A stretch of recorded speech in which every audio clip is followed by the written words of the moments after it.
사랑의 주님 감사합니다. 오늘도 우리를 불러주시니 감사합니다. 우리에게 비전을 주시고 영원한 꿈을 주시니 감사합니다. 하나님의 불은 꺼지지 않습니다. 그 비전, 그 꿈을 붙잡고 오늘도 나아갑니다. 말씀을 따라 나아갑니다. 하나님께서 이루실 줄 믿습니다. 더욱더 성령 충만하게 하셔서 불같이 타오르는 우리 교회가 되게 하여 주시옵소서. 감사하고 예수님의 이름으로 기도하옵나이다. 아멘. 하나님 말씀 보겠습니다. 사무엘하 14장 1절부터 8절입니다.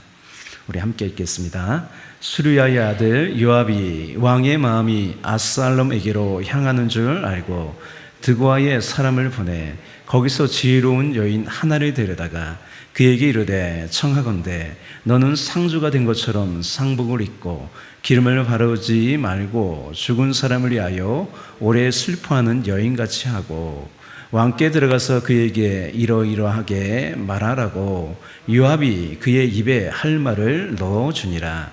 드고아 여인이 왕께 아랠 때에 얼굴을 땅에 대고 엎드려 이르되 왕이여 도소서 하니 왕이 그에게 이르되 무슨 일이냐 하니라. 대답하되 나는 진정으로 과부니이다. 남편은 죽고 이 여종에게 아들들이 있더니 그들이 들에서 싸우나 그들을 말리는 사람이 아무도 없으므로 한 아이가 다른 아이를 쳐 죽인지라. 온 족속이 일어나서 당신의 여종 나를 핍박하여 말하기를 그의 동생을 쳐 죽인 자를 내어놓으라. 우리가 그의 동생 죽인 죄를 갚아 그를 죽여 상속자 될 것까지 끊겠노라 하오니 그러한즉 그들이 내게 남아있는 숯불을 꺼서 내 남편의 이름과 씨를 세상에 남겨두지 아니하겠나이다 하니 왕이 여인에게 이르되 내 집으로 가라. 내가 너를 위하여 명령을 내리라 하는지라. 아멘. 요약입니다. 요압은 다윗이 압살롬을 그리워하는 것을 알고 지혜로운 여인을 채용하여 이야기를 꾸며서 다윗을 설득하려고 합니다. 요압이 꾸민 이야기는 드고아 여인은 과부이며 두 아들이 있었는데 두 아들이 아무도 없는 들에서 둘이 싸우다가 동생을 죽였습니다. 온 족속이 이것을 알고 동생을 죽인 죄를 갚겠다고 합니다. 그러면 두 아들이 모두 죽어서 대가 끊어진다고 선처를 호소합니다. 이에 다윗의 마음이 움직입니다. 첫 번째 질문입니다. 요압은 다윗을 향한 어떤 마음으로 이렇게 하였을까? 오늘 이제 이야기를 꾸며서 다윗을 설득하려고 하잖아요. 어떤 마음이었을까요? 다윗과 요압은 사촌지간이죠.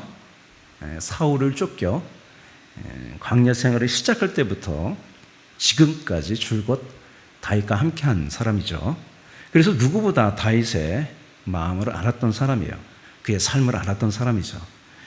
요압은 이스라엘의 군대를 지휘하는 총괄하는 군대 장관이 된 거죠. 중책을 맡고 있었어요.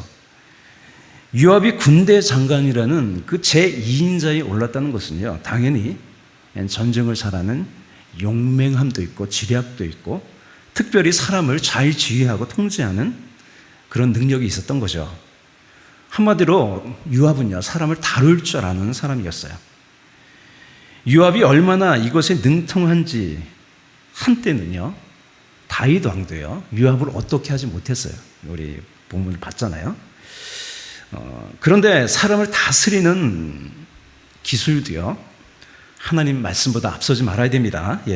다윗의 맏아들 암논이 다말을 범한 죄를 갚음으로 이제 압살롬에 의해서 죽죠. 압살롬은 그 어머니 나라인 그술로 피했습니다.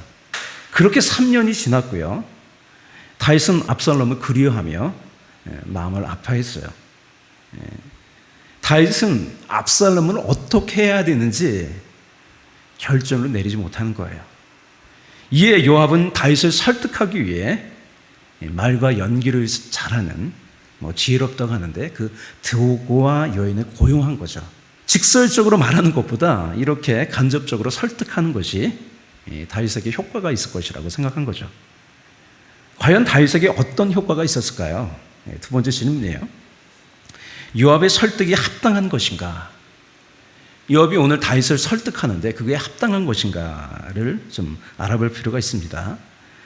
다윗을 설득하기 위해 요압의 지시를 받은 이 두고와 여인은요, 상복을 입는 거예요.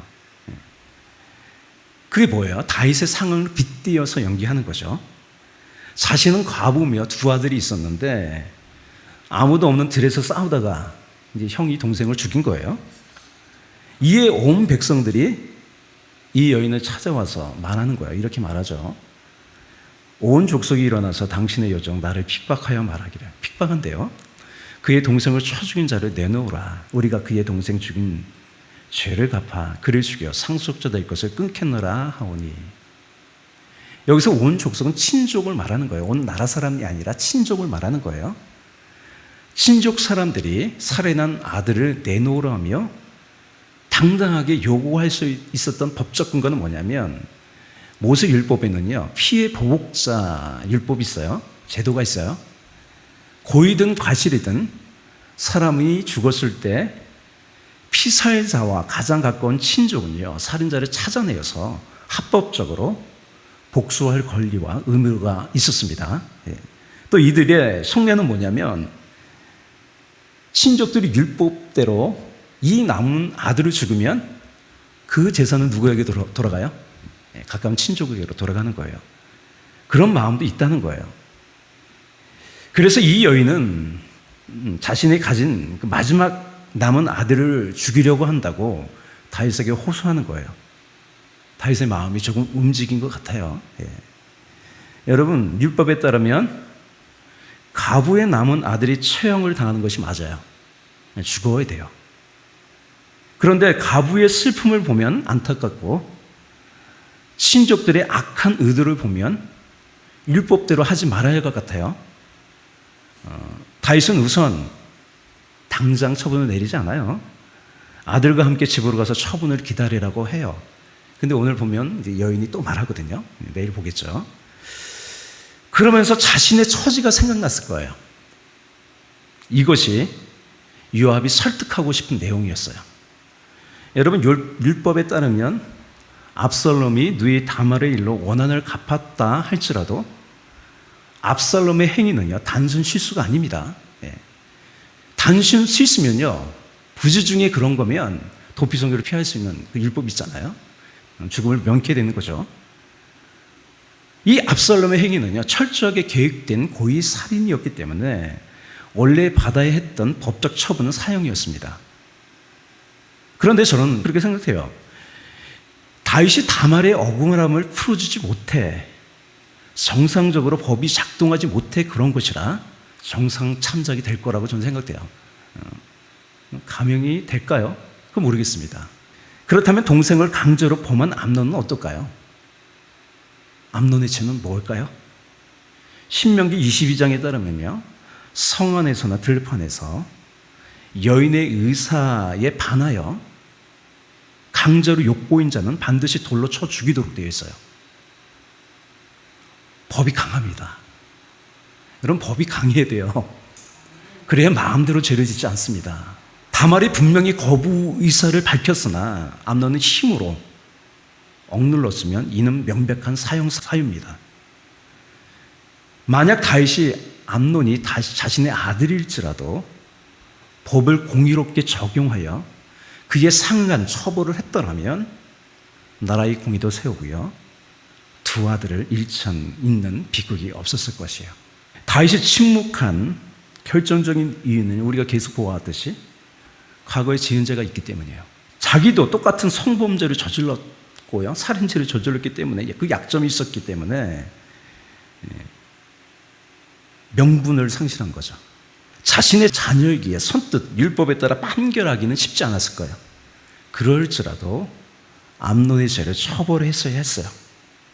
그렇게 했으면요, 압살롬이라는 살인자가 나오지 않았을 거예요. 요압의 설득은 뭐예요, 그러면? 압살롬을 율법을 적용하여 처벌하지 말라는 거예요.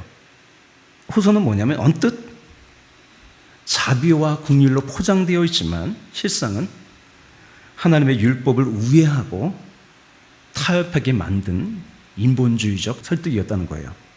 여러분, 법은 만민에게 평등합니다. 예. 여러분, 핑계 없는 무담이 없다고 저마다 사정과 눈물겨운 이유를 다 들어주다 보면 법과 정의는 설 자리를 잃게 되고요, 죄에 대해서 가볍게 생각할 거예요. 오늘날 대한민국이 그래요. 오늘 사회가 겪고 있는 건 뭐냐면 우리나라가 법이, 처벌이 전 세계에서 가장 약할걸요. 솜방망이 처벌이요, 범죄를 가볍게 여기는 풍조를 낳는 거죠. 예, 적용하면 그렇습니다.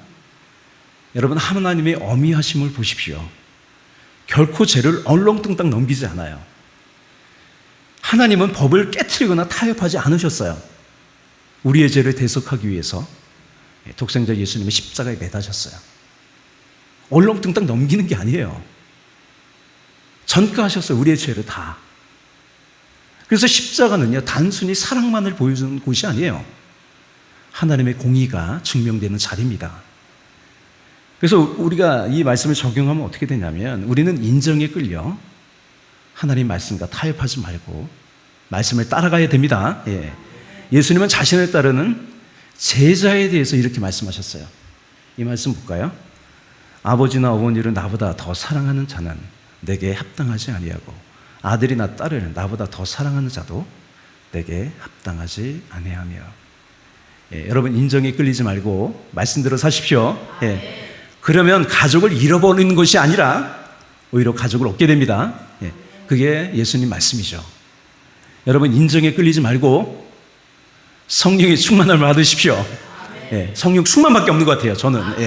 예, 그래야 인정에 끌리지 않고 하나님 말씀대로 살아갈 수 있습니다. 간절히 성령의 충만함을 간구하십시오. 우리 기도하겠습니다. 사랑과 은혜가 풍성하신 주님, 우리의 삶, 인정에 끌리는 삶이 아니라 하나님 말씀대로 나아가는 거룩한 삶이 되게 하여 주시옵소서. 이렇게 날마다 말씀 앞에 서게 하시니 감사합니다.